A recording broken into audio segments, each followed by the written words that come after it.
Assalamualaikum warahmatullahi wabarakatuh. My name is Mikail, Fauzan, Athallah, and today I will be explaining the first part of NGN, or Next Generation Network.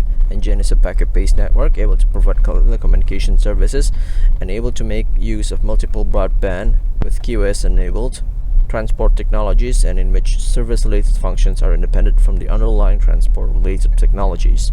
It is broadband managed IP-based network, and it can be used in fixed and wireless or mobile.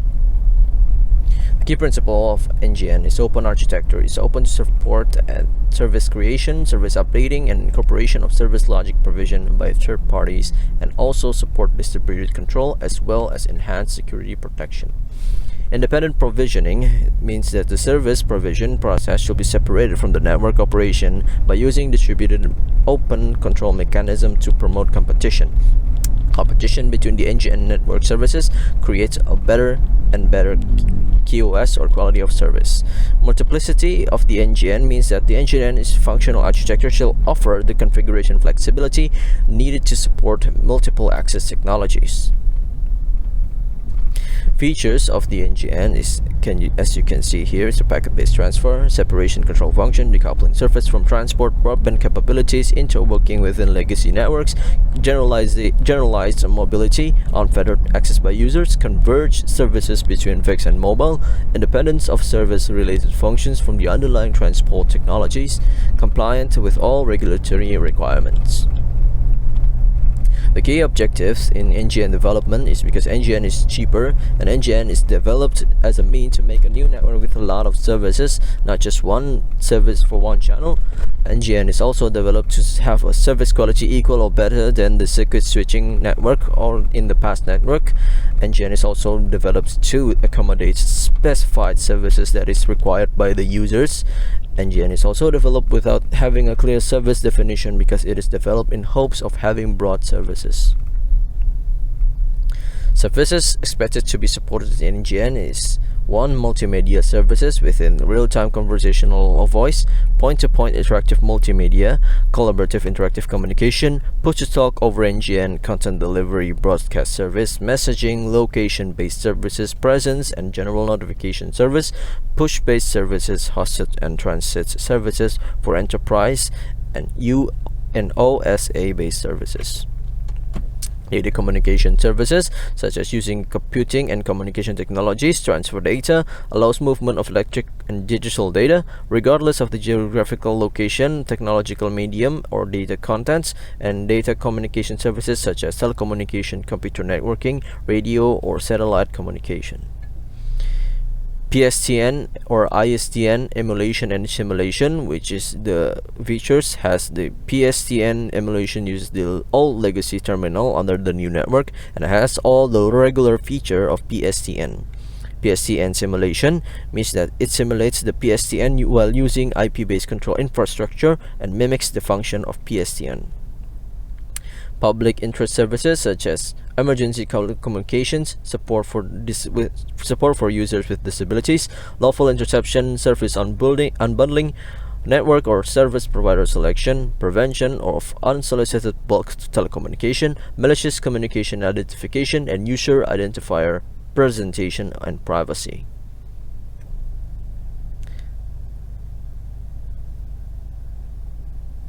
That's all from me. Thank you very much, and will be continued by my colleagues. Hi everyone, my name is Quizytha Vidya Taufik, and today I will be explaining on how NGN works, which includes its architecture and examples. So NGN functions are classified as either transport stadium functions or service stadium functions. So by combining these two functions, an NGN communication service is then created. So the transport stadium provides an IP connectivity services to NGN users via transport control functions, such as moving data from one user to another via the internet or Wi-Fi. So it sends an IP packets from end to end while maintaining the QoS and ensuring security. The service stadium provides a variety of communication services such as user authentication and registration. For examples, user use services such as messaging telephone supplied by the service stadium providers. So prior to the existence of the NGN network, all services such as PSTN, and Internet required providers from different service. But after the existence of the NGN network, all of them are required only by one IP platform. Also, in the transmit network, there are many layers and lines required from the national layer to reach the customer layer. But after the existence of the NGN, the layers are simplified into only two layers, which are the national layer and the LEW layer, which both of this layer is now directly connected to the customer layer. Next, I will be explaining on the example. In the home and business networks are one of the examples of services in Indonesia on how NGN might be used. So they offer a variety of services such as VoIP for telephone messaging, which allows us to text our friends and IDs, and internet access, which allows us to do variety of things. IPTV is used to watch our favorite television station, and at the same time, this network also offer us a QoS security, media handling, and other services. So that's all from me, and thank you. Hello, my name is Bernhardt Nugroho with student ID 20065178990, and we will be discussing about the next generation network policy changes, in which we will learn how the policy is changed or amended to keep the order of the next generation network in proper working conditions. So firstly, we need to understand that there are four principles of global information infrastructure development. Firstly is the availability and diffusion of high-speed infrastructure. Second would be the growth and development of multimedia services. Third would be the fair access and use of infrastructures for both customers and service providers. Last but not least is the interconnection and interoperability of infrastructure and services. Now, before we get to know the operational maintenance of the next generation network, we should inform ourselves first regarding the services offered by the NGN. So there are four stages of services provided in the NGN. Firstly would be the voice, internet, and video broadcasting. Next stage will be the multifunctional terminal. Third stage will be the access network, and the last stage will be the core network. So since such services actually use the same network, these networks should be regulated in such a way that there is no reference to the content carried on these networks. So the regulation of the communication sector should be undertaken by a single regulatory body. Whereas nowadays, the past and existing regulatory of NGN is actually divided into three. So firstly is the spectrum allocation body, next will be the broadcast regulator, and last is the telecommunication regulator, whereas as previously mentioned, it should only be undertaken by a single body, in which the NGN era would be using that method. So as for the economic regulation, among such communication companies, competition is actually defined as a prominent event, which is the main ingredient to developing effective access and fostering innovation, investment, and other customer benefits within the communication markets. The speculation in depth regarding the competition is the facility-based competition, in which the operators are supported and expected to have a good network outcome to attract users. In maintaining the connection between the customer of a service provider and all other subscribers, the interconnection policies are made known and implemented to the users. The network unbundling policy, therefore, requires users to pay at a cost. Such incentives collected by the provider could be utilized to further develop the internet broadband networks to elevate growth in broadband subscribers. So now the question arises, will there be a next generation access divide? So since the next generation network requires a high bandwidth capacity, which is the available access technology for including the FFTH, 4G and 5G and beyond that. However, these access technologies are actually mostly available in dense population areas where such services, including the broadband and other communication services, are actually required. So the NGN access would be potentially divided. And how would there be a way forward for the fiberization? So we can do first the investment incentives. where companies make a decision to invest in the communication sector, which is affected by the state of competition in the market and regulatory framework. And from these actions, it could actually provide access to rights of way, ducts, and poles. For example, by reducing barriers of municipal authorization and ensuring on ducts investment for minimum maintenance. So how is the interconnection in next generation network? So it can be used to actually switch up network to IP-based network and switch network where phone calls are actually from being paid to the phone calls of the operator that will be positioned at the end or the destination. Third would be by making peering exist, which is exchanging packets, and paid peering, which is exchanging packets of the third parties. And last but not least would be the interconnection scheme, which uses long-run incremental cost models, or LRIC. So let us next continue to the numbering, naming, and addressing. We need to firstly understand that there are two parts here. The telephone number will be the key resource in PSTN, and the domain names and IP addresses are actually the key resources for the internet network.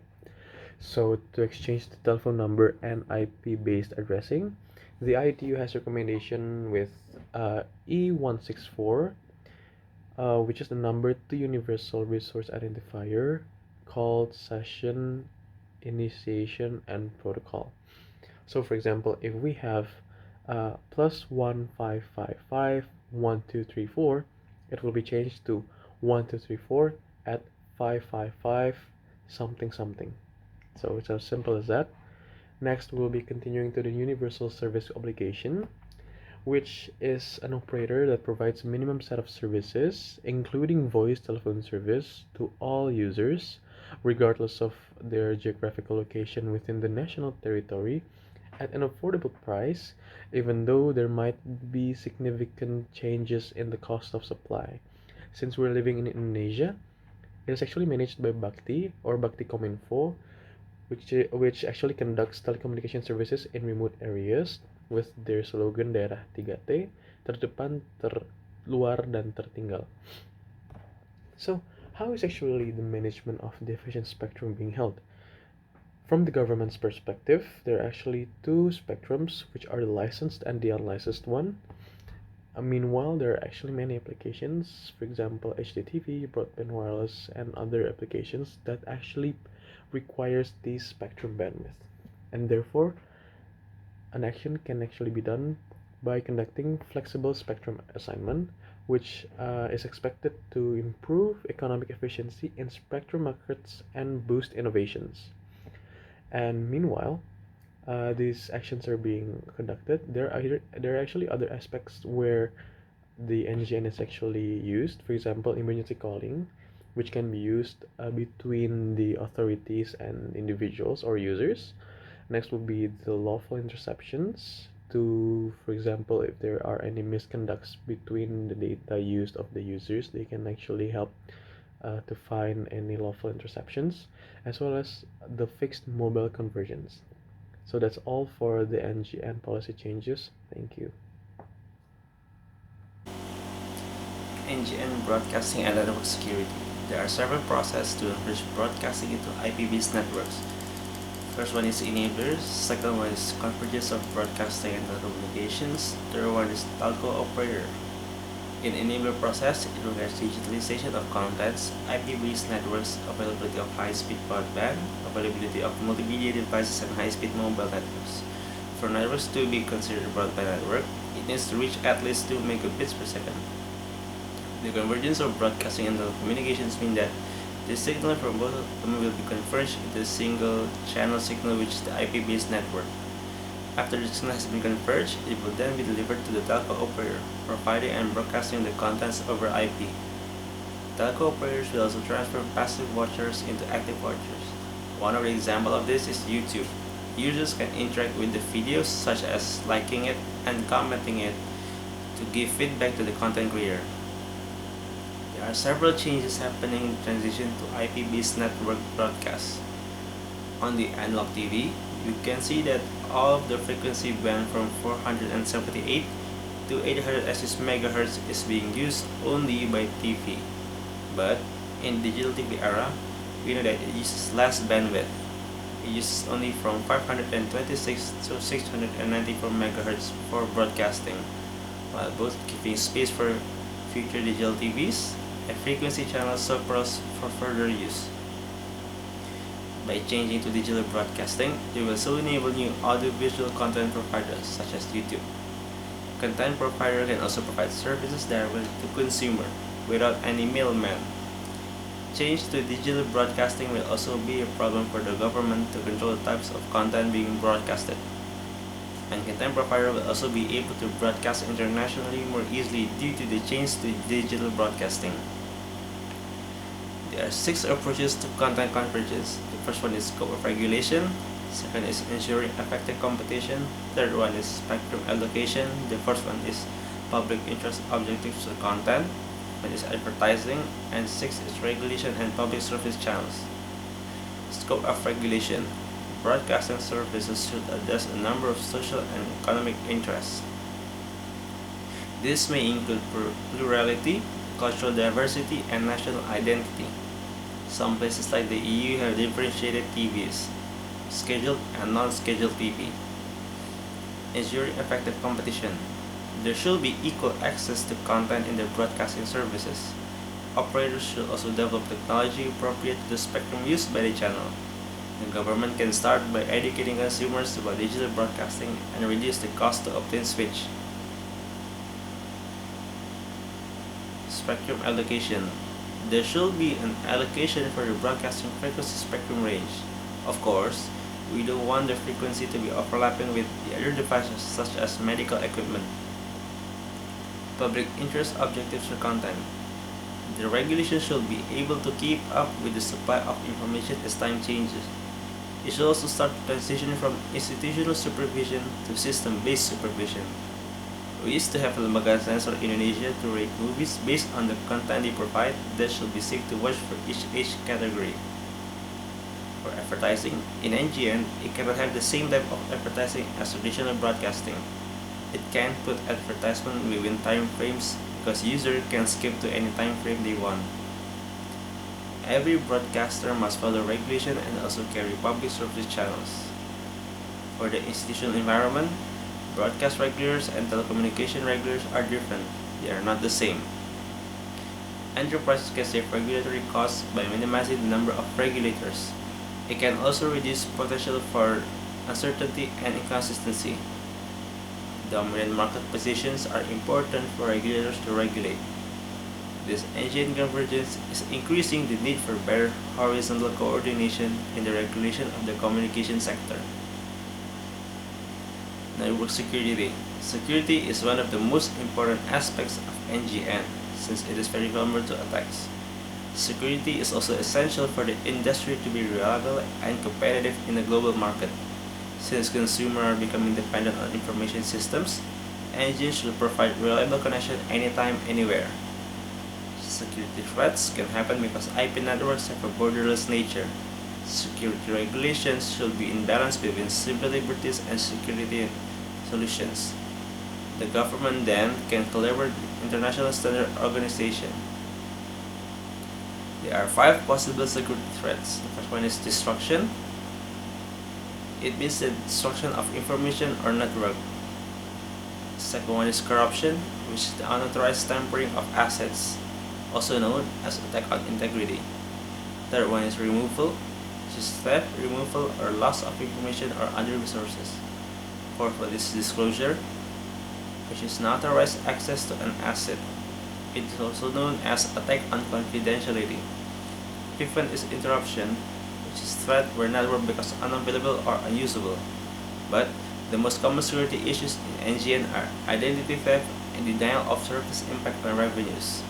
ITU recommends 3 security layers. Layers on infrastructure, service, and application. For example, one of the threat and risk of VoIP, or voice over IP. Threat. eavesdropping through interception and or duplication.